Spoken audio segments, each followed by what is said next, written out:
rapper and activist, and he joins us live now from London. It's a pleasure to have you on the program.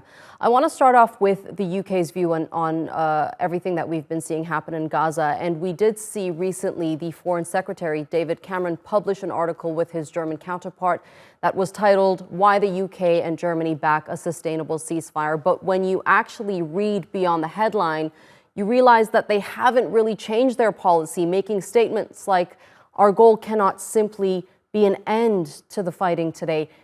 It must be peace for lasting for days, years, and generations, which according to some means Israel needs to conduct this war on Gaza to achieve a lasting peace. What are your thoughts? Well, the letter which was sent by David Cameron, the Foreign Minister of Britain, alongside the Foreign Secretary of Germany, also ruled out explicitly the possibility of calling for an immediate ceasefire. So it was quite a clever linguistic trick that was pulled there and used for PR. And the simple fact is this: Germany, during this war, has increased its arms sales to Israel by 1,000%. It has established a fast track system through which it can deal with the sending of components mainly for arms to Israel. Britain also, through its bases in Cyprus, is not only able to intercept communications of resistance forces in the region and pass them to Israel, according to the former British ambassador to Uzbekistan, Craig Murray. It also has facilitated flights from the base in Cyprus to Tel Aviv on an almost daily basis. Now, that is an exponential increase in the amount of military flights that are going from the British base to Tel Aviv. We know that the US has also used the base to deliver weapons.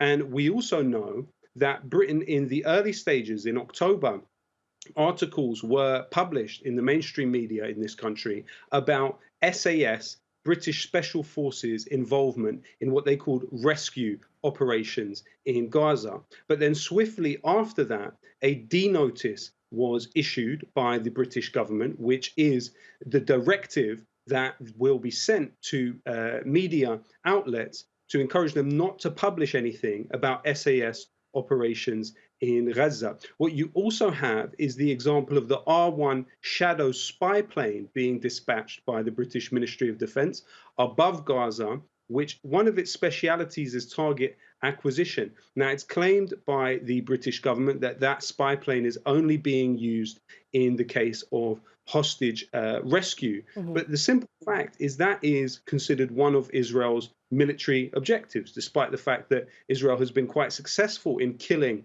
the people who are held captive in Gaza with its airstrikes. So Britain's role in all of this will become more clear as time moves on. But unfortunately, I think their PR has become slightly more effective in leading people to believe that Britain is some sort of neutral arbiter in the terrible, horrific destruction of Gaza.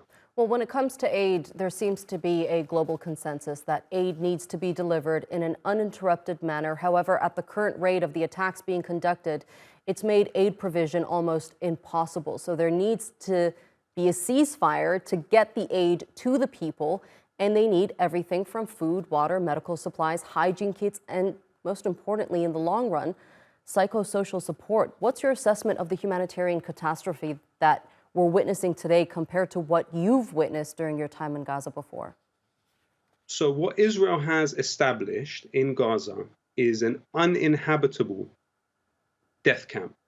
If you are not to die under the bombing, then you may die via sniper. And you have to remember that one of Britain's key exports to Israel has been components for sniper rifles.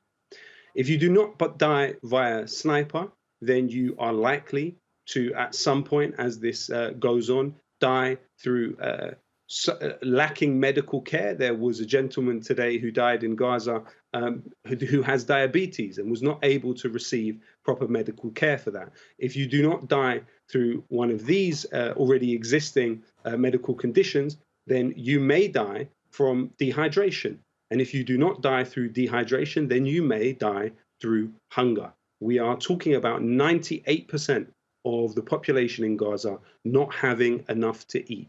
as was published by the NGO, the Euromed Human Rights Monitor, just recently. So you're talking about some of the poorest people in the world who have been caged in to this situation and are being bombed really anytime Israel wants to, with a myriad of civilian locations being targeted. We are talking about a humanitarian catastrophe. Apocalyptic conditions have been created in Gaza by the Israeli military. And perception is, of course, very important. There very much is an information warfare present in the war on Gaza, and Israel is really trying hard to get ahead of all of the pro-Palestine voices online. But it really hasn't worked, despite Meta's censorship, which the Human Rights Watch released a report on, and despite funneling so much money to control how people perceive things. Well, in the case of Meta, what you have to remember, it has a around 20-person oversight board that moderates content on the platform. And one of the key figures on this oversight board is Amy Palmer, who not only was an alumni of Unit 8200, the Israeli military intelligence unit, which surveils Palestinian electronic communications. She also headed up the cyber unit and in fact, established the cyber unit, which works specifically on getting accounts either taken down from Facebook, but also posts censored.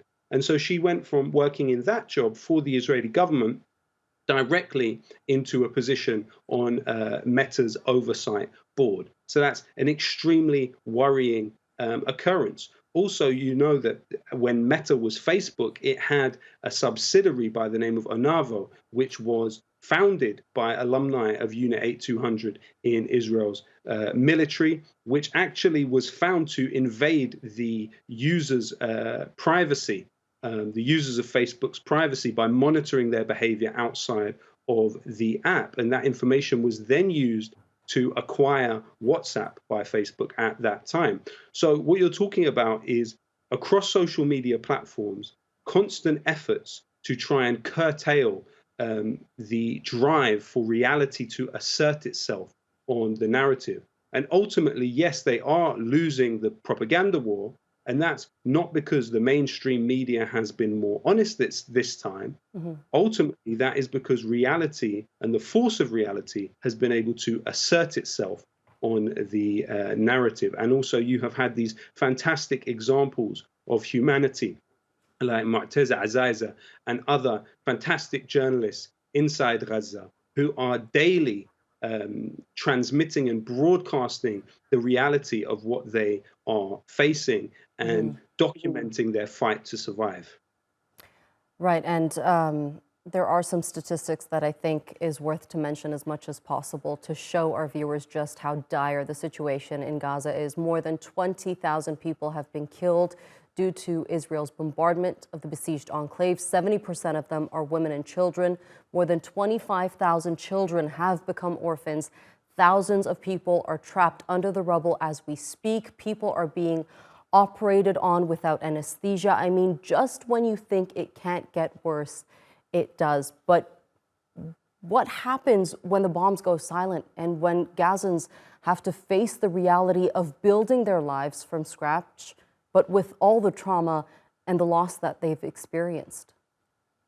Well, it remains to be seen at what point Israel will stop the campaign, because a leaked document from the Israeli Ministry of Intelligence at the early stage of this genocidal campaign made clear that Israel views the most appropriate way of solving this issue, and this is ultimately about the trajectory of Zionism. Expulsion has always been, from Theodor Herzl, the founder of Zionism, who wrote in his book, The Judenstaat, the following phrase: "We must spirit the penniless population across the border." And this is how Israel seeks to spirit the population of Gaza into the Sinai Desert, through terrorism and the destruction of civilian locations.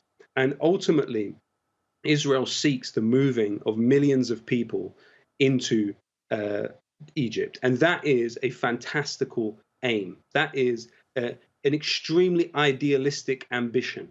And the only way that that can be achieved is by making this strip of land uninhabitable for sustainable human life. And so the question will be, in the Palestinian story is essentially a story of staying power, Hmm. a story of refusal to die. And will Israel be able to achieve that objective, or will international and even possibly domestic pressure be enough to restrain it? That remains to be the question. Will Israel throw the region into a very perilous regional war? That also seems like a likelihood at this point, too. Lowkey, thank you so much for being with me here on the News Hour. It was a pleasure speaking to you.